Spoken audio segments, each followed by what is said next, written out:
नमस्कार मेरे प्यारे विद्यार्थी। तो आप सभी का स्वागत है आपके अपने यूट्यूब चैनल छात्र आश्रम पे। तो जैसा कि आप सभी को पता है कि यहाँ पर जो है आप सबों के लिए जो हिंदी माध्यम के 10वीं के बिहार बोर्ड के छात्र हैं जो 2026 में एग्ज़ाम देने वाले हैं, उन सबों के लिए पिछले 15 नवंबर से आप सभी के लिए क्या किया गया है, तो यहाँ पर फ्री निःशुल्क क्रैश कोर्स चलाया जा रहा है आप सबके लिए, आप सबके सुविधा के लिए। तो उसी में जो है हमने बहुत सारे चैप्टर्स आप लोगों का क्या कर दिया था, ख़त्म कर दिया है। तो उसमें जो है पीछे आपको सामाजिक विज्ञान में भूगोल का तीसरा चैप्टर जो जल संसाधन था उसे हमने ख़त्म किया था। तो हम ये करने जा रहे हैं कि मतलब कि पहले हम मैथ पढ़ाते थे, फिर साइंस पढ़ाते थे, फिर एसएस पढ़ाते थे। तो एसएस का क्या करते हैं, एक सेगमेंट जो है हम आपका पहले, जैसे कि भूगोल है तो भूगोल का 3 चैप्टर जैसे हमने पढ़ा दिया, तो टोटल इसमें 7 चैप्टर हैं। तो ये आपका चौथा चैप्टर आ गया, तो 3 चैप्टर और होगा। बस इसे पढ़ा करके फिर एक एक वीडियोस में सारा का सारा आपका खत्म होता चला जाएगा। तो पहले ऐसे ही एसएस खत्म कर देना है, फिर जा करके आपका मैथ और साइंस टाइम से आपका क्या कर दिया जाएगा, खत्म कर दिया जाएगा। तो चलिए, आपका जो अगला चैप्टर है सामाजिक विज्ञान में, ज्योग्राफी में, वो है आपका अगला चैप्टर कृषि। कृषि जो है आपका अगला चैप्टर है, जो चौथा चैप्टर है, जो टोटल इसमें 7 चैप्टर है आपको, जिसमें चौथा चैप्टर आपको कृषि पढ़ना है। तो कृषि के बारे में आपको बिल्कुल शॉर्ट नोट्स यहाँ पे आपको बना करके तैयार कर दिया गया है।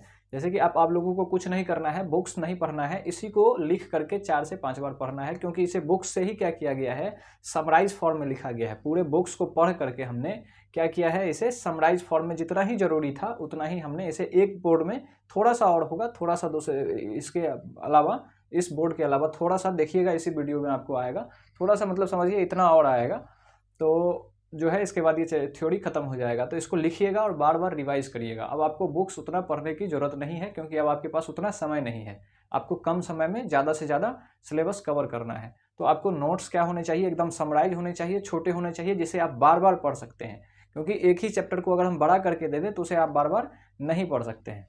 तो चलिए कृषि हम स्टार्ट करते हैं। तो कृषि में जो है पहला जो है आपका, पहले आप सबसे पहले महत्व को समझिए कि कृषि का महत्व क्या है। कृषि का हमारे देश में, भारत में कृषि का महत्व क्या है। तो देखिए यहाँ पे लिखा गया है कि भारत कृषि प्रधान देश है। भारत में तो ज़्यादातर लोग जो हैं खेती ही करते हैं। जितने लोग सरकारी नौकरी में है उससे कई गुना लोग जो हैं खेती करते हैं, नौकरी में है, किसी भी नौकरी में है, उससे कई गुना लोग ज़्यादा खेती में लगे हुए हैं। तो खेती में भारत में सबसे ज़्यादा लोग लगे हुए हैं, और सबसे ज़्यादा कृषि प्रधान देश जो है हमारा देश, इसीलिए इसे हम कृषि प्रधान देश कहते हैं, क्योंकि यहाँ के ज़्यादातर लोग क्या हैं, खेती में लगे हैं। तो खेती में लगे हैं तो कृषि से संबंधित है, तो इसीलिए कृषि प्रधान देश है। आगे देखिए, लगभग 2/3 जनसंख्या कृषि पर निर्भर है। 2/3 का मतलब 2/3 जनसंख्या जो है आपका, वो कृषि पर निर्भर है। 2/3 मतलब 66% जनसंख्या जो है आपको क्या है, कृषि पर निर्भर है। मतलब क्या कर दीजिए आप, 3 भाग करिएगा ना, अगर जनसंख्या का क्या करिएगा, 3 भाग करिएगा, तो आपका 1/3 और प्लस 2/3 ये मिल करके 1 आएगा। आपको गणित नहीं सिखा रहे हैं। तो इतना आदमी जो है आपको दूसरे नौकरी में लगा है, और इतना आदमी जो है आपको 2/3, 2/3 आदमी जो है वो क्या किस में चीज़ में लगा हुआ है, तो वो आपको खेती में लगा हुआ है, यानी 66% हुआ। यानी अगर 100 आदमी अगर पूरे भारत में है, तो उसमें से जो है आपको 66 आदमी जो है वो खेती में लगा हुआ है। बाद बाकी जो बचा आपको 66.66 मानिए इसको, और 33.33 आदमी जो है वो किस में लगा हुआ है, काम में, दूसरे दूसरे रोजगार में लगा है, नौकरी में लगा है, बिजनेस में लगा है, इस सब कामों में लगा है। तो भारत में जो है लगभग 2/3 जनसंख्या कृषि पर निर्भर है। इसके बाद जो है कृषि में हमें खाद्यान्न, चावल, गेहूं, मक्का आदि, देखिए कृषि में हमें क्या क्या प्राप्त होता है, तो खाद्यान्न फसलें प्राप्त होती है। बहुत ही समराइज में है, इसको ध्यान से आप लिखिएगा स्क्रीनशॉट लेकर के, बाद में अभी आप समझिए, बस इसको समझने का काम करिए। जैसे देखिए यहाँ पर खाद्यान्न फसल में क्या है, जैसे हम खाते हैं उसे खाद्यान्न फसल कहते हैं। जैसे चावल, गेहूं, मक्का आदि, जिससे हमारा मुख्य भोजन जो होता है, मुख्य खाद्यान्न फसल, जैसे कि हमारा चावल रोज का होता है। कहिएगा सर हम तो किशमिश भी खाते हैं, काजू भी खाते हैं, तो आप तो रोज नहीं खाते हैं, या ज़्यादा मात्रा में भोजन के रूप में तो उसे नहीं लेते हैं। तो खाद्यान्न फसल में हमारा चावल, गेहूँ, मक्का यही सब आएगा। इसके बाद कच्चा माल हमें मिलता है। कच्चा माल जो है कपास, जूट, गन्ना, रबड़, ये सब जो है कच्चा माल है। जो कच्चा माल उसे कहते हैं जो फैक्ट्री में जाता है और उसे उसमें काम में, फैक्ट्री में काम किया जाता है उसका। जैसे कि कपास से कपड़ा बनाया जाता है, जूट से आपको बोरी वोरी या झोला वोला बनाया जाता है। इसके बाद गन्ना, ये भी है, गन्ना, रबड़, ये सब जो है आपको कच्चा माल है। गन्ना ले जा करके चीनी बनाया जाता है। इसके बाद जो है आपको रबड़, रबड़ से क्या, टायर, ट्यूब जितने भी बनते हैं वो सब सब कच्चा माल है। किसके लिए कच्चा माल, ये फैक्ट्री के लिए कच्चा माल के रूप में कार्य करता है। फैक्ट्री के रूप में ये कच्चा माल के लिए क्या करता है, कार्य करता है। निर्यात योग्य वस्तुएं बनती है, जो हम यहाँ से निर्यात करते हैं दूसरे दूसरे देशों में, जैसे चाय, कॉफ़ी, मसाले, ये सब जो है निर्यात योग्य वस्तु है। कृषि प्राथमिक क्रिया है। अब देखिए, आपको अर्थशास्त्र जब हम स्टार्ट करेंगे तो उसमें पढ़ाएंगे 3 तरह के क्षेत्र होते हैं, प्राथमिक, द्वितीयक और तृतीयक। तो कृषि को प्राथमिक क्षेत्र में रखा गया है, यानी प्राथमिक क्रिया इसे कहते हैं, और हमारे जीवन व उद्योग का आधार है। इसी से जो है ज़्यादातर, मतलब कि जितने भी उद्योग हैं या ज़्यादातर उद्योग हैं वो कृषि से ही चलता है, कृषि के ही ऊपर आधारित है, और हमारा जीवन भी कृषि के ऊपर ही आधारित है, भोजन हमारा वहीं से मिलता है। तो ये तो हो गया आपका कृषि का महत्व। अब दूसरा है कि भारत में कृषि के प्रकार, भारत में कितने तरह के कृषि किए जाते हैं। तो भारत में जो है आपको टोटल जो है आपको 4 तरह के जो है कृषि किए जाते हैं। यहाँ पर देखिए 4 तरह के टोटल कृषि किए जाते हैं। पहला है प्रारंभिक या जीवन निर्वाह कृषि, जिससे कि जीवन चल जाए हमारा। दूसरा है गहन जीविका कृषि, मतलब कि ज़्यादा मात्रा में थोड़ा सा गहन जनसंख्या के लिए। इसके बाद एक है वाणिज्यिक कृषि। वाणिज्यिक कृषि मतलब बिजनेस के पर्पज से हम करते हैं, जैसे जूट उगाते हैं तो वो वाणिज्यिक कृषि है। जैसे चाय उगाते हैं तो वो वाणिज्यिक है, उसे बिजनेस करेंगे, उसको बेचेंगे, उससे व्यापार करेंगे, तो वाणिज्यिक कृषि में आता है। अगला है रोपण कृषि। तो ये जो है आपको रोपण कृषि में भी चाय, कॉफ़ी जो बड़े पैमाने पर किया जाता है, ये भी रोपण कृषि के अंदर में आता है। और वाणिज्यिक कृषि में जिसको हम जैसे कि पंजाब में चावल का किया जाता है, लोग चावल उपजा करके बिजनेस करना चाहते हैं, तो वो वाणिज्यिक कृषि के अंदर में आता है। तो देखिए, प्रारंभिक कृषि या जीवन निर्वाह कृषि किसे कहते हैं। तो प्रारंभिक कृषि में वो से कृषि आते हैं भूमि के छोटे टुकड़ों पर की जाती है, क्योंकि ये जीवन निर्वाह कृषि है कि इतना ही खेती करना है, इतना ही उपजाना है जिससे कि पेट चल जाए, बस जीवन निर्वाह हो जाए, तो उसे जीवन निर्वाह किसे कहते हैं, कृषि कहते हैं। तो उसके लिए छोटे छोटे टुकड़े के खेत भी लोगों के पास छोटा छोटा होता है, तो भूमि के छोटे टुकड़ों पर की जाती है। जो है, क्योंकि छोटे टुकड़े पे इसीलिए की जाती है क्योंकि उसको जीवन भर के लिए ही उपजाना है, उसको बेचना उचना नहीं है, तो छोटे टुकड़े पे करते हैं। आदिम औजार से किए जाते हैं, लकड़ी का हल का यूज़ किया जाता है, और खुदाई के लिए छड़ी उड़ी, वो खंती उंती का सबका यूज़ करके इसमें खेती किया जाता है। आदिम प्रकार के जो है हथियार से, औजार से इसका यूज़ किया जाता है इसमें। इसके बाद कर्तन दहन प्रणाली या झूम खेती इसमें होता है। आदिवासी लोग इस तरह की खेती करते हैं, जीवन निर्वाह कृषि, या उसी को या झूम खेती भी कहते हैं। झूम खेती मतलब जंगल का जितना दूर, जंगल को क्या किए, थोड़ा दूर साफ किए, काट करके उसमें आग लगा दिए, जला दिए, वहीं पर छोड़ दिए, तो जंगल क्या हो गया, वहाँ पर साफ हो गया। अब उतने छोटे से टुकड़े में क्या कर लिए, अपना फसल बो लिए, मतलब खेती कर लिए, तो उसमें उतना ही खेती होता है, उतना ही अनाज उपजता है, जिससे कि जीवन निर्वाह हो जाए। तो उसी को जो है वो जो जला करके हम खेती करते हैं, उसी को कर्तन दहन प्रणाली कहते हैं। दहन मतलब जलाने वाली प्रणाली। तो कर्तन दहन प्रणाली या उसी को झूम खेती कहा जाता है, कि जंगल को जलाएं, जला करके साफ किए, वो जो राख है उसी मिट्टी में मिला दिए, उसमें फसल बो दिए। फिर वहाँ से फिर अगली बार जो खेती करेंगे तो वहाँ नहीं करेंगे, क्योंकि वो आदिवासी लोग हैं, दूसरे जगह चले जाते हैं, तो फिर दूसरे जगह पे जंगल थोड़ा सा साफ करते हैं जला के, और फिर वहाँ पे करते हैं। तो उस तरह से घूमते घूमते वो खेती करते रहते हैं, तो उसी को झूम खेती कहा जाता है या कर्तन दहन प्रणाली कहा जाता है। अब देखिए, उर्वरता कम होने पर भूमि बदल दी जाती है। अब ऐसे खेती है क्योंकि इसमें तो खेत में जो है उर्वरक का यूज होता नहीं है, जो लोग उतना जानते नहीं हैं आदिवासी लोग, तो उर्वरक यूज नहीं करने पर कुछ दिन के बाद वो खेती क्या हो जाता है, खेत क्या कम उर्वर हो जाता है, उतना उपज नहीं देता है, तो उसके कारण लोग क्या करते हैं, भूमि को बदल देते हैं। ऐसी खेती में उत्पादकता कम होती है। जीवन निर्वाह कृषि है, उतना टेक्नोलॉजी नहीं है, हल से किया जा रहा है मात्र, तो उतना न खाद है, न उर्वरक है, न अच्छे बीज हैं, तो उसकी उत्पादकता भी कम रहती है। भारत में बहुत तरह के जो है जीवन निर्वाह कृषि किए जाते हैं, बहुत जगह पर, तो अलग अलग जगह पर अलग अलग नाम से उस जीवन निर्वाह कृषि, यानी उसको झूम खेती भी कह सकते हैं, उसको अलग अलग नाम से जाना जाता है। जैसे पूर्वोत्तर राज्य यानी असम, मेघालय, त्रिपुरा, ये सब जो राज्य हैं उसमें झूम खेती के नाम से जाना जाता है। इस जीवन निर्वाह खेती को झूम खेती के नाम से जाना जाता है। आंध्र प्रदेश में पोडू के नाम से जाना जाता है। बस्तर में दीपा के नाम से, बस्तर छत्तीसगढ़ में है, बस्तर नाम का जगह जो है छत्तीसगढ़ में है। इसके बाद पश्चिमी घाट में कुमाड़ी के नाम से जाना जाता है। पश्चिमी घाट यानी भारत का जो आप पश्चिम की तरफ गुजरात के नीचे वाला एरिया देखिएगा, जो घाट जो है मतलब समुद्र का जो किनारा है, उस सब वाले एरिया में जो है आपको पश्चिमी घाट में कुमाड़ी के नाम से जो है झूम खेती किया जाता है। इसके बाद राजस्थान में बालरे या बाल्टरे के नाम से उसको खेती किया जाता है। राजस्थान में जंगल है या रेगिस्तान है, तो थोड़े से जंगल में को साफ करके वहाँ पर क्या कर लिया, खेती कर लिया।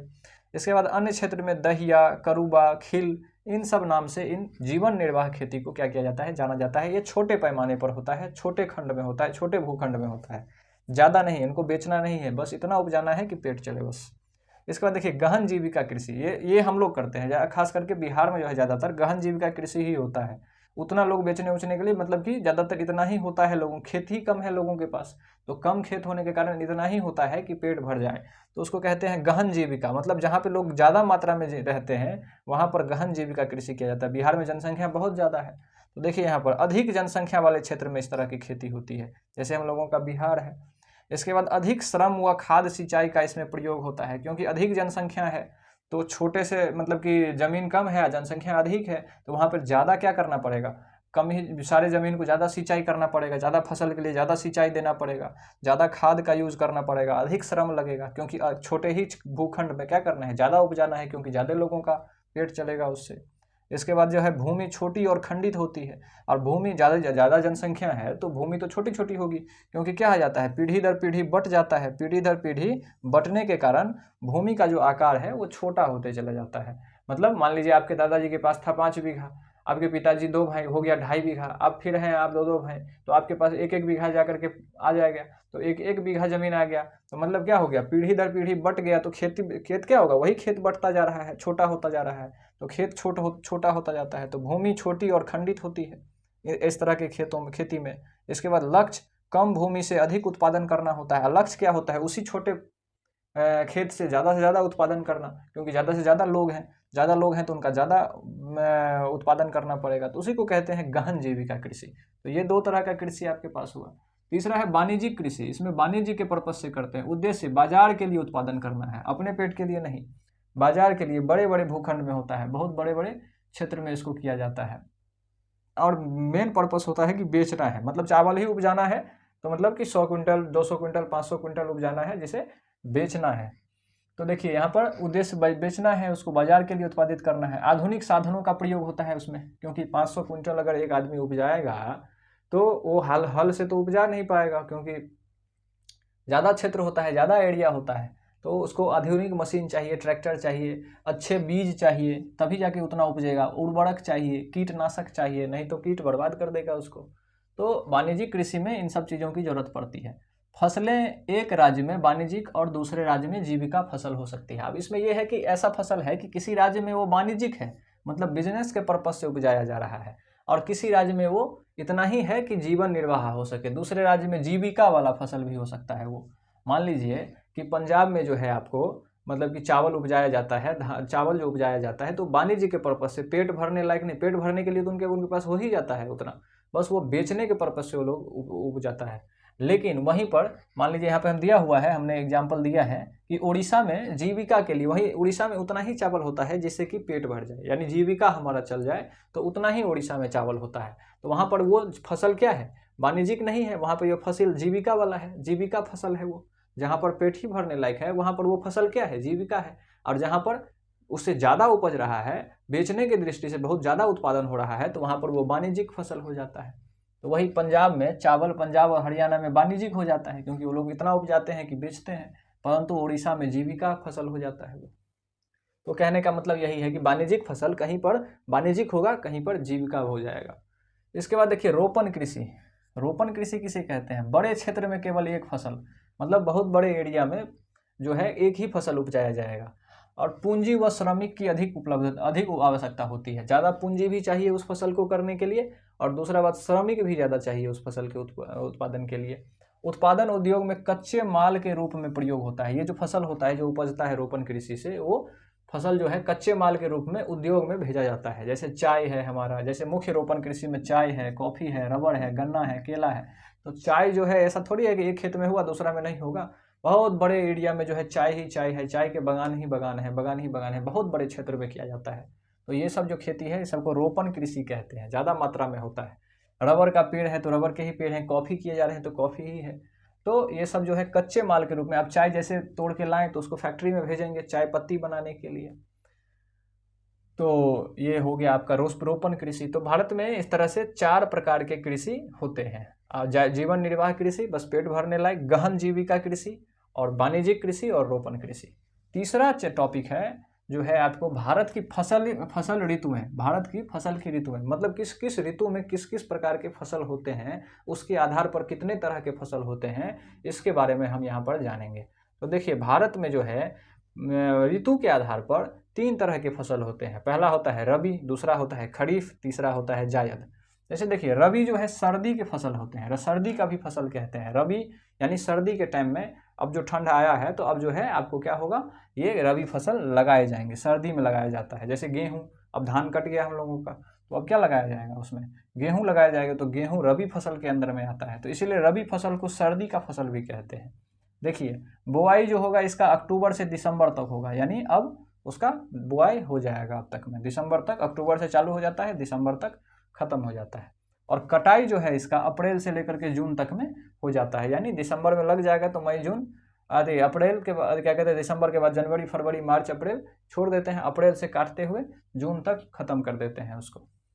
इसके बाद देखिए प्रमुख फसल इसमें गेहूं है, क्योंकि अभी आप देखते हैं, अगर आप बिहार के गांव से जुड़े होंगे तो आपको पता होगा कि अभी के टाइम में गेहूं लग गया होगा, और जनवरी फरवरी में गेहूं खेत में लगा रहेगा, इसके बाद गेहूं कट जाएगा, तो गेहूं रबी फसल है। गेहूं के साथ जौ भी होता है, तो वो भी रबी फसल है। चना भी हमारा रबी फसल है, सरसों भी हमारा क्या है, तो रबी फसल है। इसके बाद देखिए इसके मुख्य क्षेत्र क्या क्या है, रबी फसल के मुख्य क्षेत्र, तो पंजाब है, हरियाणा है, जहाँ जहाँ पर रबी फसल ज़्यादा मात्रा में होता है। कम मात्रा में होता है तो उसे नहीं लेते हैं, मुख्य क्षेत्र उसमें लेते हैं कि जहाँ पे ज़्यादा मात्रा में उत्पादन होता है।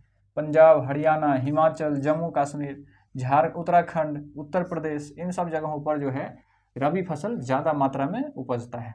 इसके बाद देखिए दूसरा है खरीफ फसल, ये इसे बरसात का फसल कहते हैं। बरसात के टाइम में इसे क्या किया जाता है, उपजाया जाता है। मतलब जून जुलाई में क्या किया जाएगा आपको, जैसे कि वर्षा शुरू हो जाएगा, बरसात का फसल यानी जैसे ही वर्षा शुरू होगा जून जुलाई में, तो क्या कर दिया जाएगा, खेत को तैयार करके ये खरीफ फसल लगा दिया जाएगा। देखिए इसके बारे में, बुआई जो होता है वो जून जुलाई में स्टार्ट हो जाता है, और कटाई सितंबर से लेकर अक्टूबर तक हो जाता है। तभी जाकर के अक्टूबर से फिर दिसंबर तक हम रबी फसल बोएंगे। ये सितंबर से अक्टूबर तक काट करके फिर रबी फसल जो है हम अक्टूबर से दिसंबर तक बोएंगे। तो वही है, जून जुलाई में जब वर्षा स्टार्ट होता है तब खेत तैयार करते हैं और उसे बो देते हैं, अगस्त सितंबर अक्टूबर छोड़ देते हैं, तो हमारा कटाई अक्टूबर तक में ये फसल क्या हो जाता है, तैयार हो जाता है। अब इसमें प्रमुख फसल क्या है, चावल। आप जानते ही हैं कि जब वर्षा शुरू होता है तो खेत को तैयार करके क्या लगाते हैं, धान ही रोपते हैं। उस पानी में धान रोपा जाता है। तो सबसे अच्छा खरीफ फसल हमारा चावल है। चावल के साथ मक्का भी हमारा खरीफ फसल है। ज्वार है, ज्वार आप फोटो में देखिएगा, ज्वार मोबाइल में सर्च मारिएगा तो आपको दिखाएगा। ज्वार बिहार में नहीं होता है तो ज़्यादातर लोग ज्वार नहीं जानते हैं। बाजरा, तूड़ यानी अरहर का दाल, जिसको राहर का दाल बोलते हैं, अरहर दाल, मूंग का दाल, उड़द का दाल। मूंग का दाल भी खरीफ के अंदर में लिया जाता है आपको। कपास, जूट, ये जो कपास है, जूट है, जूट यानी देखते होइएगा, जिसको अभी बिहार में ज़्यादातर गाँव में जो है जूट का खेती किया जाता है। इसके बाद जो है मूंगफली का खेती किया जाता है। तो ये सब जो है खरीफ फसल के अंदर में आता है। इसका क्षेत्र कहाँ कहाँ पर है, कहाँ पर ज़्यादा मात्रा में होता है खरीफ फसल, तो असम में, पश्चिम बंगाल में, बिहार में, उड़ीसा में जो है। तो इसमें जो आपको जैसे खरीफ फसल है या रबी फसल है, तो आपको दे देगा ऑब्जेक्टिव में कि गेहूं कौन सा एक फसल है, खरीफ फसल, रबी फसल, जायद फसल या इनमें से कोई नहीं। इस तरह से ऑब्जेक्टिव बना के देगा। तो आपको ये याद रहना चाहिए कि गेहूं, जौ, चना और सरसों, ये चारों आपको याद होना चाहिए कि रबी फसल है। इस तरह से प्रमुख फसल में चावल, मक्का, ज्वार, बाजरा, ये मूंगफली, ये सब आपको याद होना चाहिए कि ये खरीफ फसल है, क्योंकि इससे ऑब्जेक्टिव आपके आएंगे ही आएंगे पक्का। ये सब ऑब्जेक्टिव आपको देखने को मिलते हैं एग्जामिनेशंस में। तो इसका क्षेत्र जो है असम है, पश्चिम बंगाल है, बिहार है, उड़ीसा है, आंध्र प्रदेश, तमिलनाडु, महाराष्ट्र, पंजाब, हरियाणा, इन सब क्षेत्रों में इसे किया जाता है। इसके बाद देखिए जायद फसल। जायद फसल, इसको ग्रीष्मकालीन फसल भी कहते हैं, ये गर्मियों के टाइम में होता है। और जायद फसल को एक बात समझिए कि ज़्यादा दिन तक नहीं रहता है। ये ऐसा फसल है, अगर आपको कन्फ्यूजन हो कि जायद है कि नहीं है, तो इसको इस बात से भी आप पकड़ सकते हैं कि ये ज़्यादा दिन तक नहीं टिकेगा। ज़्यादा से ज़्यादा 5-7 दिन में ये खराब हो जाता है। तो ये ज़्यादा दिन तक न टिकने वाला फसल है। जैसे यहाँ पर देखिए बुआई इसका क्या होता है, रबी और खरीफ के बीच में हो जाता है। जैसे ही आपका क्या होगा, रबी खत्म होगा, यानी अप्रैल के बाद जो है, अप्रैल मई में ये क्या हो जाएगा, रबी आपका कट जाएगा। तो अप्रैल के बाद गर्मी भी स्टार्ट हो जाता है। मई जून में गर्मी आ जाता है। तो अप्रैल के बाद हम क्या कर देते हैं, इस जायद फसल को बीच में 2-3 महीना के लिए क्या कर देते हैं, लगा देते हैं। जैसे कि आलू है, इसके बाद जो है बहुत सारी चीज़ हैं, खरबूजा है, खीरा है, खीरा, ककड़ी, खरबूजा, ये सब लगा देते हैं। तो इसको ग्रीष्मकालीन फसल भी कहते हैं। इसका पहचानने का ये तरीका है कि देखिएगा ज़्यादा दिन तक ये ऐसा फसल है कि नहीं टिकता है। इसके एग्जाम्पल को आप देखिएगा। तो रबी और खरीफ के बीच में लगाया जाता है। अब प्रमुख फसल क्या है, तरबूज है। देखिए इसको भी अगर ज़्यादा दिन रखिएगा खराब हो जाएगा, सड़ जाएगा। खरबूजा है, खीरा है, सब्जियां हैं, ये सब जो है जायद फसल के अंदर में आता है। तो जायद फसल से एक ही बात से याद रखिएगा, ज़्यादा दिन तक नहीं टिकता है। इसके बाद गन्ना भी जायद फसल है, लेकिन इसको तैयार होने में साल भर लगता है। ये लगता है उसी टाइम में, अप्रैल के बाद ही लगता है, गर्मी के टाइम में, और ये चलता है अगले साल तक, ये साल भर लगता है। लेकिन ये भी जायद फसल है, अगर गन्ना को भी काट के आप 5-7 दिन के लिए छोड़ दीजिएगा तो वो क्या हो जाएगा, खराब हो जाएगा, सूख के खत्म हो जाता है गन्ना भी। भारत की प्रमुख फसलें, अब देखिए भारत की, ये तो हो गया आपको कितने प्रकार के ऋतु के हिसाब से मुख्य प्रमुख कितने कितने तरह के खेती की होते हैं, ऋतु के हिसाब से कितने तरह के खेती होते हैं। अब भारत के कुछ प्रमुख फसल के बारे में हम जान लेते हैं कि कौन कौन से फसल भारत में ज़्यादातर मात्रा में किए जाते हैं। तो देखिए खाद्यान्न फसल में कौन कौन से किए जाते हैं, तो खाद्यान्न फसल में सबसे पहला है चावल। चावल जो है एक खरीफ फसल है, अभी आपने पीछे देखा। आवश्यक शर्तें क्या है, इसको होने के लिए क्या क्या कंडीशन चाहिए, क्या हर जगह पे लगा देंगे तो हो जाएगा, खरीफ फसल है तो इसको राजस्थान में भी लगा देंगे तो हो जाएगा, नहीं होगा, क्योंकि ये खरीफ फसल है तो इसको पानी चाहिए, कितना पानी चाहिए उसका शर्त है, उस शर्त के हिसाब से ही ये खरीफ फसल होगा। तो टेम्परेचर 25 डिग्री सेल्सियस होना चाहिए, इससे ऊपर होना चाहिए, 25, ये ग्रेटर देन का साइन लगा है, यानी 25 डिग्री से ऊपर का ही तापमान होना चाहिए खरीफ फसल के लिए। अगर ठंडा होगा तो नहीं होगा, पाला मार दे खत्म हो जाएगा वो। तो 25 डिग्री सेल्सियस से तापमान ज़्यादा ही होना चाहिए, कम नहीं होना चाहिए। और दूसरी बात, तो ये तो राजस्थान में भी होता है, लेकिन दूसरा कंडीशन फॉलो नहीं करेगा, ग्रेटर देन 100, मतलब ज़्यादा 100 सेंटीमीटर से ज़्यादा वर्षा होना चाहिए। तो राजस्थान में वर्षा उतना नहीं होता है, इसीलिए खरीफ फसल वहाँ पर नहीं होगा ज़्यादा मात्रा में। तो यहाँ पर क्या है, चावल होने का शर्त, आवश्यक शर्त है कि 25 डिग्री से ज़्यादा तापमान होना चाहिए और 100 डिग्री सेल्सियस से ज़्यादा, ये ग्रेटर देन का, ये जो इस तरह से साइन लगा है ये ग्रेटर देन का साइन है, यानी इससे ज़्यादा ही होना चाहिए, बड़ा का साइन है ये, सेंटीमीटर वर्षा होना चाहिए। इसके बाद इसका क्षेत्र क्या क्या है, तो आसाम है, बंगाल है, उड़ीसा है, उत्तर प्रदेश है, बिहार है, ये सब चावल के लिए प्रमुख क्षेत्र हैं। महाराष्ट्र है, आंध्र प्रदेश है, तमिलनाडु है, केरल है, इन सब जगहों पे वर्षा बहुत ज़्यादा मात्रा में होता है। केरल, तमिलनाडु, आंध्र प्रदेश, महाराष्ट्र, बिहार, इस सब में वर्षा होता है ज़्यादा मात्रा में, तो चावल ज़्यादा मात्रा में होता है।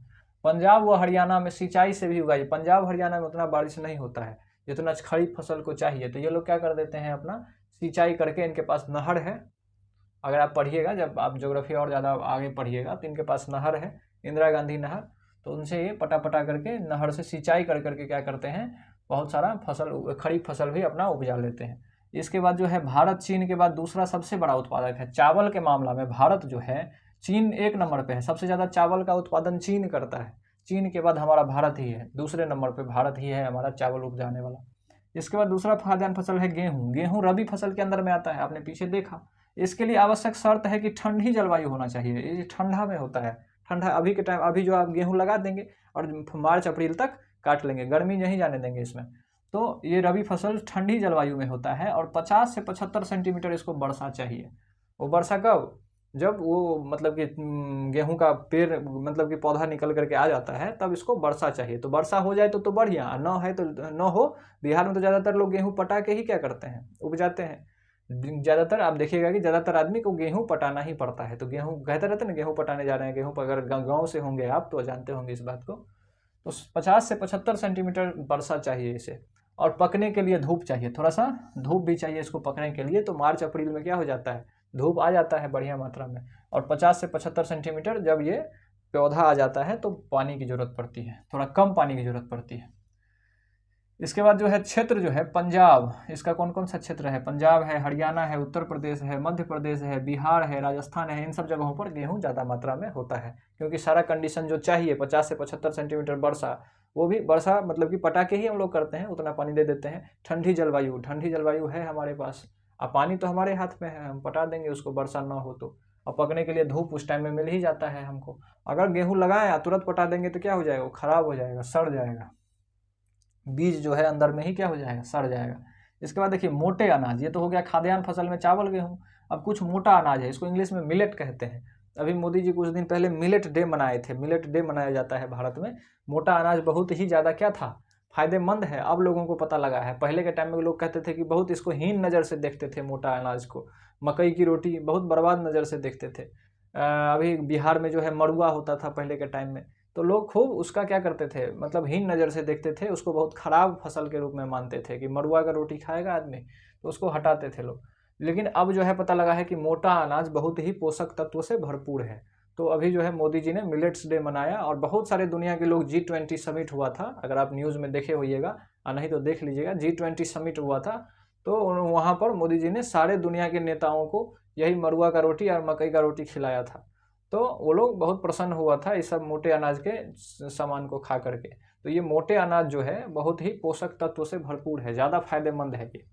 जैसे यहाँ पर देखिए मोटा अनाज में ज्वार है, ज्वार फिर आप फोटो में देख लीजिएगा गूगल में या यूट्यूब में सर्च मार करके।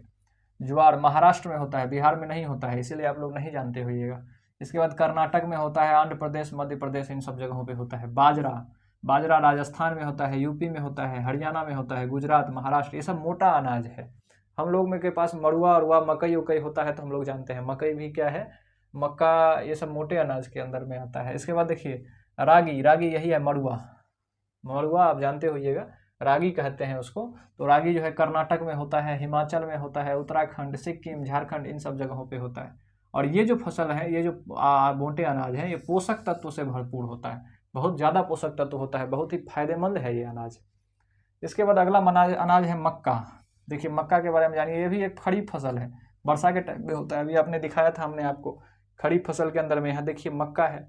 तो मक्का जो है खरीफ फसल के अंदर में आता है, और इसको कभी कभी रबी में भी ले लेते हैं, कभी कभी इसको ठंडा में भी लगाइएगा तो हो जाता है। तो कभी कभी, ज़्यादातर आप अगर एग्जाम में पूछे तो आप खरीफ फसल में मारिएगा, ठीक। क्षेत्र जो है इसका कर्नाटक है, एमपी, एमपी मतलब मध्य प्रदेश, यूपी मतलब उत्तर प्रदेश, बिहार, आंध्र प्रदेश, एपी मतलब आंध्र प्रदेश, एपी मतलब आंध्र प्रदेश, तेलंगाना, इन सब क्षेत्रों पर जो है आपको ये फसल मक्का देखने को मिलता है। और मोटे अनाज में ज्वार, बाजरा, रागी, ये तीन आ गया। इसके बाद मक्का को हमने अलग से पढ़ा दिया आपको। इसके बाद देखिए दाल, प्रमुख दाल के बारे में समझेंगे कि दाल कौन कौन से भारत में होते हैं। तो प्रमुख दाल में अरहर होता है, मूंग होता है, उड़द होता है, मसूर, चना, मटर, ये सब प्रमुख दाल के अंदर में आते हैं। ये दाल किस कंडीशन में होता है, तो ये दाल शुष्क परिस्थितियों में उगती है, मतलब शुष्क, उतना पानी नहीं चाहिए इन दालों को। जैसे देखिएगा कि मूंग के दाल लगा दिए जाते हैं, वर्षा आने से पहले मूंग के दाल खेतों में, अगर आप किसान परिवेश से होंगे तो आप जानते होंगे कि खेतों में मूंग के दाल बारिश होने से पहले लगाए जाते हैं, और जब तक बारिश हो तब तक मूंग को तोड़ लिया जाता है। नहीं तो जब ये बारिश होगा तो मूंग क्या हो जाएगा, सड़ जाएगा, खत्म हो जाएगा, वो मूंग तोड़ने लायक नहीं रहेगा, मूंग सड़ जाएगा। तो ये जो होते हैं शुष्क परिस्थिति में होते हैं। और मिट्टी में नाइट्रोजन जोड़ती है, ये जितने भी दाल वाले फसल हैं वो क्या करता है, तो मिट्टी में नाइट्रोजन ले जाता है। नाइट्रोजन बहुत ही एक अच्छा उर्वरक खाद के रूप में कार्य करता है। तो मूंग दाल यानी कोई भी दाल के जड़ में होता है नाइट्रोजन ले जाने वाला बैक्टीरिया पाया जाता है, जिसको राइजोबियम बैक्टीरिया कहते हैं, हम आपको पढ़ाएंगे बाद में। तो वो बैक्टीरिया क्या करता है, हवा में से नाइट्रोजन पकड़ के, और वो दाल के जड़ में होता है वो बैक्टीरिया, हवा में से पकड़ के मिट्टी में ले जाता है। तो ये जो दाल है ये हम लोगों के लिए खाद का काम करता है। दाल निकाल लिया, उसके डंठल को उसी में सड़ा दिए, छोड़ दिए, तो हमारे लिए वो खाद का काम करता है। और अगर नहीं है, नाइट्रोजन की कमी है, तो वही तो हम नाइट्रोजन, डीएपी, यूरिया, इनमें क्या होता है, वही नाइट्रोजन हम पकड़ पकड़ के, यूरिया में ज़्यादातर नाइट्रोजन है, तो यूरिया में नाइट्रोजन देने के लिए ही हम यूरिया डालते हैं उसको। ये नाइट्रोजन अगर हमको मिल गया दाल से या परिस्थिति नेचर से मिल गया तो और अच्छा है। दूसरा देखिए आपको, इसका क्षेत्र जो है एमपी है, यूपी है, राजस्थान है, महाराष्ट्र है, कर्नाटक है, इन सब जगहों पे दाल बहुत ज़्यादा मात्रा में होता है। अन्य खाद्यान्न फसलों के बारे में जान लीजिए कुछ कुछ। जैसे यहाँ पे देखिए गन्ना, गन्ना जो है उष्ण कटिबंधीय फसल है। उष्ण कटिबंधीय फसल मतलब क्या, उष्ण कटिबंध है हमारे पास। उष्ण कटिबंध किसको कहते हैं, जैसे मान लीजिए ये धरती है, तो यहाँ पर ये विषुवत रेखा है, विषुवत रेखा से यहाँ पर 23.5 डिग्री तक, 23.5 डिग्री ऊपर और 23.5 डिग्री नीचे, यानी दक्षिण में, ये बीच में जो क्षेत्र बनता है हमारे पास, ये बीच का जो क्षेत्र बनता है, इसको उष्ण कटिबंधीय क्षेत्र कहते हैं। ये क्या है, 0 डिग्री ऊपर 23.5, नीचे 23.5, इसको क्या कहते हैं, उष्ण कटिबंधीय क्षेत्र। तो इस क्षेत्र में जो है हमारा ये गन्ना वाला फसल ज़्यादा मात्रा में आपको देखने को मिलता है। इसका टेम्परेचर कितना होना चाहिए, तो 21 से 27 डिग्री सेल्सियस होना चाहिए टेम्परेचर, और इसमें वर्षा 75 से 100 सेंटीमीटर तक होना चाहिए। ये कहाँ कहाँ होता है, यूपी, महाराष्ट्र, कर्नाटक, तमिलनाडु, आंध्र प्रदेश, बिहार। ये 21 से 27 वाला बिहार में सारा कंडीशन, 75 से 100 वर्षा भी होता है बिहार में, 21 से 27 डिग्री टेम्परेचर भी बिहार में रहता है, इसीलिए बिहार में गन्ना होता है। हमारा भारत भी यहीं पर है, भारत हमारा यहाँ पर, आप पढ़िएगा, जब आप पढ़िएगा ज्योग्राफी को ढंग से, तो आप पढ़िएगा कि 0 डिग्री से ऊपर है, 8 डिग्री से लेकर के ऊपर जो है आपको 33 डिग्री तक, इस तरह से जो है आपको भारत का लोकेशन है यहाँ पर, जो एग्जैक्ट आप पता करिएगा, तो जो है यहीं पर हमारा है। तो उष्ण कटिबंधीय में पड़ जाने के कारण, टोटली उष्ण कटिबंधीय में नहीं है, कुछ ऊपर भी है, तो इसके कारण यहाँ पर जो है आपको मक्का देखने को मिलता है। फिर देखिए तिलहन, तिलहन के बारे में, गन्ना तो समझ गए, तिलहन में मूंगफली आता है, जितने भी सरसों आता है, तिल आता है, तो ये सब जो है अरंडी, ये सब जो आता है, अलसी, ये सब जो है आपको तिलहन के अंदर में आता है। तेल निकालने वाले फसल को क्या कहते हैं? तिलहन कहते हैं। जैसे तेल निकाला जाता है पेड़ करके, जैसे मूंगफली से तेल निकाला जाता है। ये मुख्य रूप से गुजरात में होता है, राजस्थान में होता है, तमिलनाडु में होता है मूंगफली। सरसों, सोयाबीन, सूरजमुखी, नारियल, तिल, अरंडी, अंडी जिसको कहते हैं, अब तो नहीं देखने को मिलता है बिहार में, पहले देखने को मिलता है। अलसी जिसको तीसी बोलते हैं, तीसी आप जानते होंगे, बिहार में इसे अलसी को तीसी बोला जाता है। तो तीसी से, इन सबों से क्या निकाला जाता है? तेल निकाला जाता है, तो उसको तिलहन फसल कहते हैं। और इसका यूज कहाँ होता है? तो खाद्य तेल के रूप में लोग खाते भी हैं, खाने में यूज करते हैं। सरसों का तेल बिहार में सब जगह सरसों के तेल में ही खाना बनता है। इसके बाद साबुन में भी इसका यूज किया जाता है, साबुन में भी खाने के तेल का प्रयोग किया जाता है। इसके बाद सौंदर्य में, जब आपको केमिस्ट्री हम पढ़ाएंगे और इंग्लिश केमिस्ट्री 11th में जो है, 11th-12th में, तो आपको, या 10वीं क्लास में भी साबुनीकरण है। अगर आप कार्बन के आगे जाइएगा, कार्बन चैप्टर में, तो साबुनीकरण आपको पढ़ना है, तो उसमें देखिएगा कि खाद्य तेल का उपयोग किया जाता है। इसके बाद सौंदर्य प्रसाधन में भी इसका यूज किया जाता है, उद्योग में उपयोग में किया जाता है इसका। इसके बाद देखिए पेय फसल, पीने वाला कुछ फसल है जिसका हम पीने का काम करते हैं उस फसल को, जैसे चाय पीते हैं हम लोग, ये भी उष्णकटिबंधीय फसल है और ढलान वाली भूमि चाहिए इसको। ढलान वाली भूमि का मतलब क्या? इसको तो वर्षा चाहिए, लेकिन वर्षा इसके जड़, पानी इसके जड़ में नहीं रुकना चाहिए। वर्षा इसको चाहिए, ज़्यादा मात्रा में चाहिए, लेकिन पानी इसके जड़ में नहीं रुकना चाहिए। पानी अगर जड़ में रुक जाएगा तो पेड़ सूख जाएगा, इसीलिए पानी जड़ में न रुके, इसीलिए इसको ढलान वाली क्षेत्र में करते हैं कि वर्षा हो लेकिन ढलान के कारण पानी नीचे आ जाए, उसके जड़ में न रुके, इसीलिए इसको ढलान वाले क्षेत्र में करते हैं। इसका क्षेत्र जो है असम है, जहाँ पहाड़ होगा वहीं होगा। दार्जिलिंग है, जलपाईगुड़ी जो पश्चिम बंगाल में है, तमिलनाडु है, केरल है, इन सब जगहों पर जो है ये चाय ज़्यादा मात्रा में आपको देखने को मिलता है। भारत विश्व में चीन के बाद दूसरा उत्पादक है चाय में भी, जैसे चावल में चीन के बाद था, इसी तरह से भारत चाय में भी चीन के बाद दूसरे स्थान पर है। इसके बाद कॉफ़ी, कॉफ़ी में जो है अरेबिका किस्म की जो कॉफ़ी है, सबसे उत्तम किस्म की कॉफ़ी होती है। अरेबिका नाम की जो किस्म की जो कॉफ़ी होती है, बढ़िया होती है। इसका क्षेत्र जो होता है कॉफ़ी उपजाने का, कर्नाटक, केरल, तमिलनाडु, तमिलनाडु का नीलगिरी पहाड़ी, भारत का जो निचला वाला भाग है, साउथ वाला भाग है, साउथ वाले जगहों में कॉफ़ी हमें ज़्यादा मात्रा में देखने को मिलता है। ये बिहार, यूपी में कॉफ़ी नहीं होता है, इसीलिए यहाँ पर हम लोगों को महंगा मिलता है कॉफ़ी। और चाय थोड़ा सस्ता मिलता है, क्योंकि चाय इधर पश्चिम बंगाल में हो जाता है, दार्जिलिंग में, सिलीगुड़ी में, तो चाय थोड़ा सस्ता देखने को मिलता है, कॉफ़ी थोड़ा महंगा होता है। इसके बाद बागवानी फसल के बारे में देखिए आप। बागवानी फसल में कौन कौन से हैं? आम है, संतरा है, केला है, लीची है, अंगूर है, सेब है, ये सब बागवानी फसल है, फल वाले फसल हैं ज़्यादातर। आम कहाँ होता है? ये यूपी में होता है, आंध्र प्रदेश में होता है, महाराष्ट्र में होता है, पश्चिम बंगाल में होता है। संतरा कहाँ होता है? तो नागपुर और मेघालय में ज़्यादा मात्रा में होता है। लीची कहाँ, केला कहाँ होता है? तो केरल, तमिलनाडु और महाराष्ट्र। मतलब कहने का मतलब, केला तो सर बिहार में भी होता है, तो केला का नाम नहीं लिखे थे, कि बिहार का नाम नहीं लिखा है। मतलब ज़्यादा मात्रा में महाराष्ट्र, तमिलनाडु, केरल में बहुत ज़्यादा मात्रा में होता है, इसलिए मुख्य राज्य का ही नाम लिखते हैं। ज़्यादा मात्रा में होता है तो वहाँ पे होता है, तो उस सबका नाम लिखा हुआ है। जैसे लीची सबसे ज़्यादा मात्रा में बिहार में ही होता है, तो बिहार यहाँ लिखा हुआ है। इसके बाद यूपी में होता है। अंगूर आंध्र प्रदेश और महाराष्ट्र में होता है। सेब, नाशपाती, अखरोट, ये सब हिमाचल प्रदेश, जम्मू कश्मीर में होता है। अखरोट, सेब, ये सब हिमाचल में होता है और जम्मू कश्मीर में। इसके बाद देखिए अखाद्यान्न फसलें, ऐसी फसल, ये सब तो खाद्यान्न फसल था। खाद्यान्न फसल में जो है आपको चावल था, गेहूं था, मोटा अनाज, मक्का, दाल। अन्य खाद्यान्न फसल में गन्ना, तिलहन, पीने वाले में चाय, कॉफ़ी। बागवानी फसल में आम, संतरा, लीची, केला, ये सब खाने वाले सारे फसल थे। एक खाने वाले फसल के अंदर में आगे जिसके भी बारे में आपसे पूछेगा तो आप उस पर लिखने के लिए तैयार हैं। पूछेगा कि भारत के प्रमुख खाद्यान्न फसल के बारे में लिखिए, तो आप बहुत सारा कंटेंट है आपके पास लिखने के लिए। अगर लॉन्ग में पूछे तो बागवानी फसल के बारे में लिखिए, पेय फसल के बारे में लिखिए। तो जो फसल के बारे में आपसे पूछेगा कि भारत में कौन कौन से पेय फसल हैं और कहाँ कहाँ पर होते हैं, तो आप बता सकते हैं कि चाय है, कॉफ़ी है। चाय कहाँ कहाँ होता है, कॉफ़ी कहाँ कहाँ होता है। तो आपके पास जिस तरह का क्वेश्चन पूछे, ऑब्जेक्टिव में पूछे, सब्जेक्टिव में पूछे, बड़ा में पूछे, छोटा में पूछे, आप हर तरह का आंसर देने के लिए इससे आप तैयार हैं। इसके बाद देखिए अखाद्यान्न फसल में रबर है हमारे पास। अखाद्यान्न फसल ये भूमध्य रेखीय फसल है। भूमध्य रेखीय फसल अभी आपको बताया कि ये धरती है, तो ये जो बीच में 0 डिग्री होती है उसी को क्या कहते हैं हम लोग? भूमध्य रेखा कहते हैं। तो यहाँ पर जो है रबर का खेती बहुत ज़्यादा मात्रा में होता है। तो यहाँ पर देखिए भूमध्य रेखा के नज़दीक यहाँ पर हमारा भारत है, इस तरह से भारत हमारा यहाँ पर है। तो भूमध्य रेखा के नज़दीक ये साउथ वाला क्षेत्र है, ये जो नीचे वाला क्षेत्र है भूमध्य रेखा के नज़दीक है। अब भारत का ऊपर वाला क्षेत्र दूर है, तो इसलिए रबर का पेड़ जो है आपको साउथ की तरफ ज़्यादा देखने को मिलेगा। रबर जिससे निकलता है, रबर वाला गोंद, वो साउथ की तरफ पेड़ ज़्यादा मिलेगा, क्योंकि वो भूमध्य रेखा का फसल है और भूमध्य रेखा के नज़दीक जो है हमारा साउथ ही है। साउथ का जो क्षेत्र है, दक्षिण का क्षेत्र है, वो है। तो इसलिए भूमध्य रेखीय फसल है ये ज़्यादातर, मतलब कि मुख्य रूप से। शर्तें इसका क्या है, 200 सेंटीमीटर से ज़्यादा वर्षा चाहिए। सबसे ज़्यादा वर्षा जो है आपको भूमध्य रेखा पर देखने को मिलता है।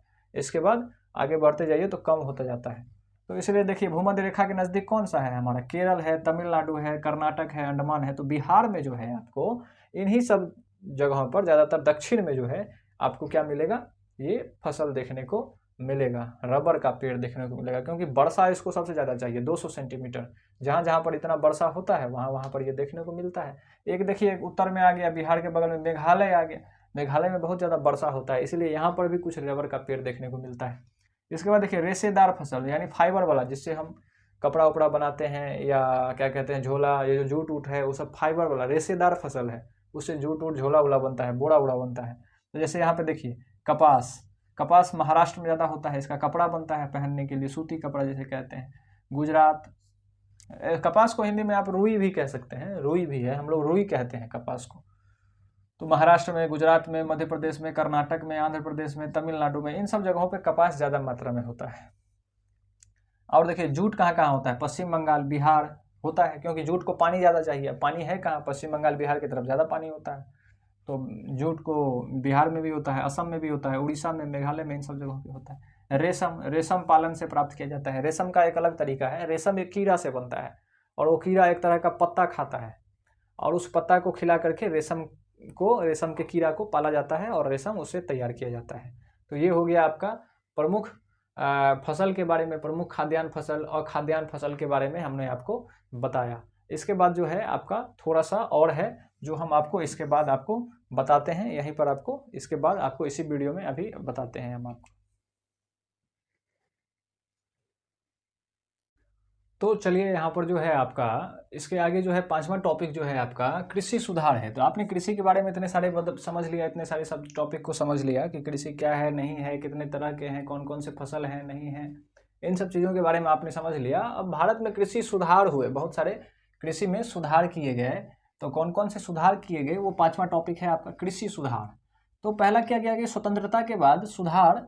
स्वतंत्रता के बाद कौन कौन से सुधार हुए, तो स्वतंत्रता के बाद कृषि में जो है आपका चकबंदी हुआ, इसके बाद जमींदारी उन्मूलन हुआ, इसके बाद सहकारिता हुआ। तो जैसे स्वतंत्रता के बाद बहुत सारे कृषि में सुधार हुए। पहले बहुत बड़े बड़े जमींदार थे, जमीन उन्हीं के अंदर में थी, वही क्या होते थे, जमीन के मेन मालिक होते थे। किसान क्या करते थे, अपना टैक्स दे करके, लगान अदा करके, टैक्स दे करके क्या करते थे, उस पर खेती करते थे। लेकिन मेन मालिक वो क्या होते थे, किसान ही, वो जमींदार ही हुआ करते थे।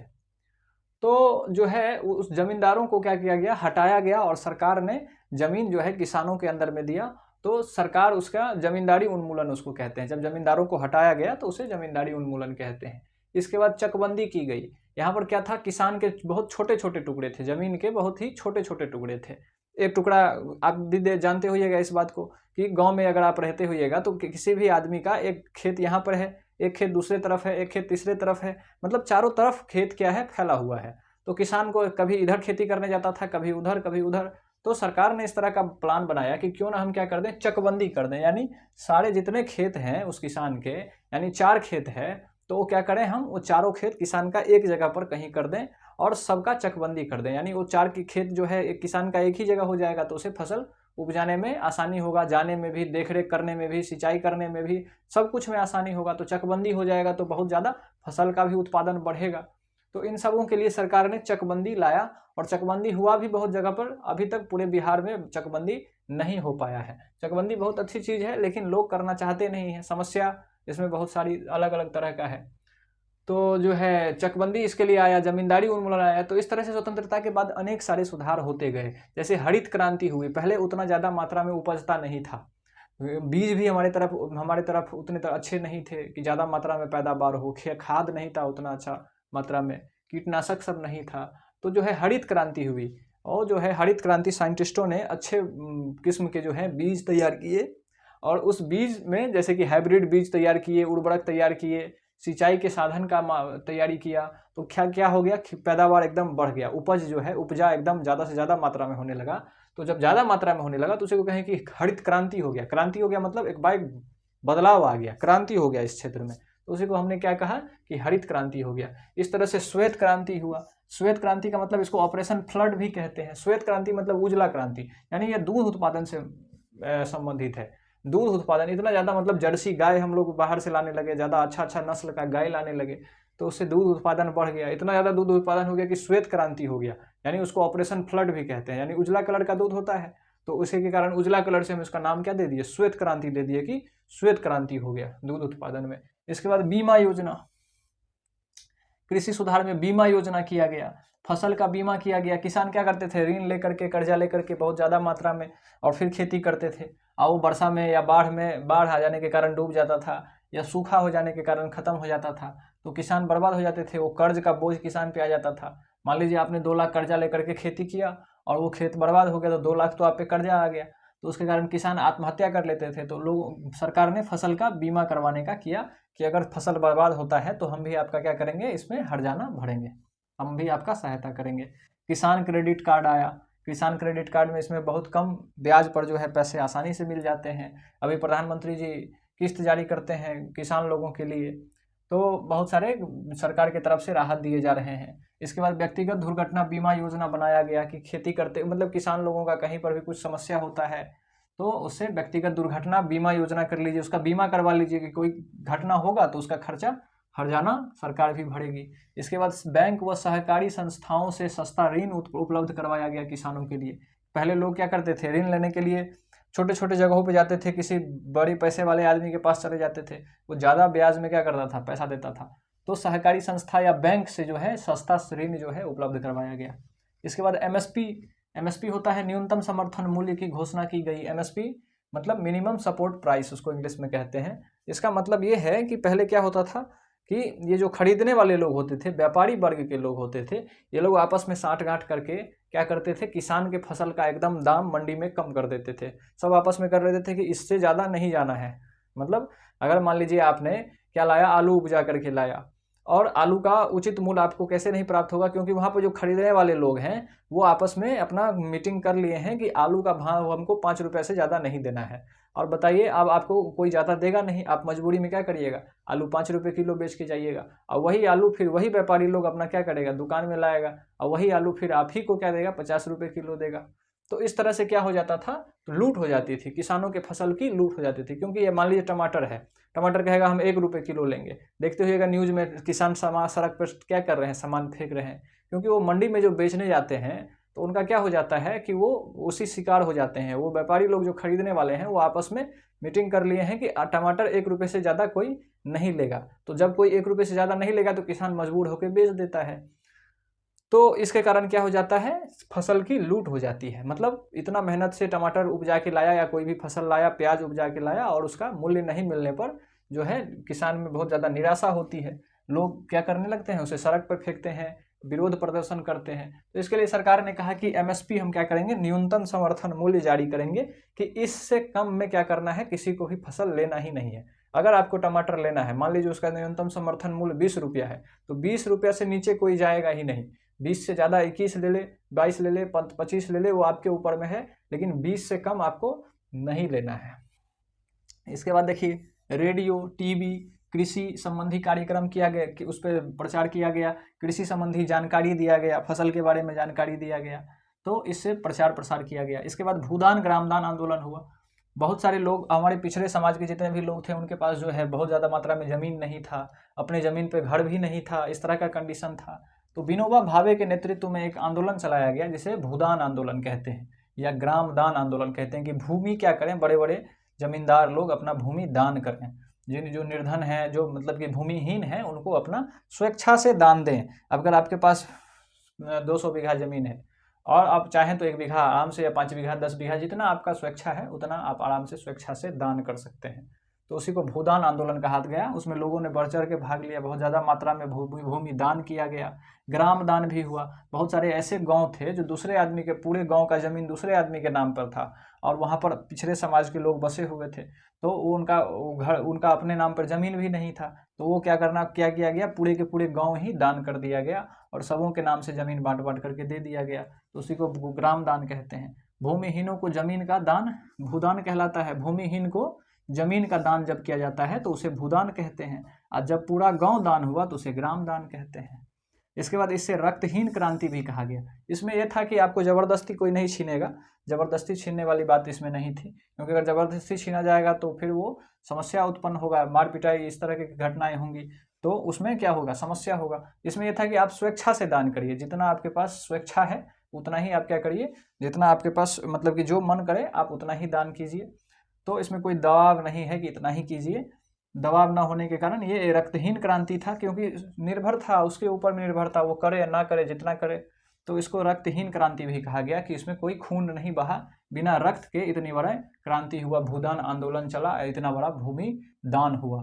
तो ये जो है भूमि से संबंधित आपका कृषि का ये चैप्टर था जो खत्म हो गया। इतने ही PDF में, इतने ही नोट्स में आपका क्या हो गया, खत्म हो गया। तो आप इसको लिखिए और बार बार इसको याद करिए। आपके लिए सारा SS का जो भी टॉपिक है वो धीरे धीरे जो है आसान होता चला जाएगा। तो चलिए चैनल को सब्सक्राइब करिए, और जिससे कि आपको नेक्स्ट वीडियो ऐसे ही ये लगातार आता रहेगा, तो आपको मिलता रहे। चलिए आप सभी लोगों का बहुत बहुत धन्यवाद।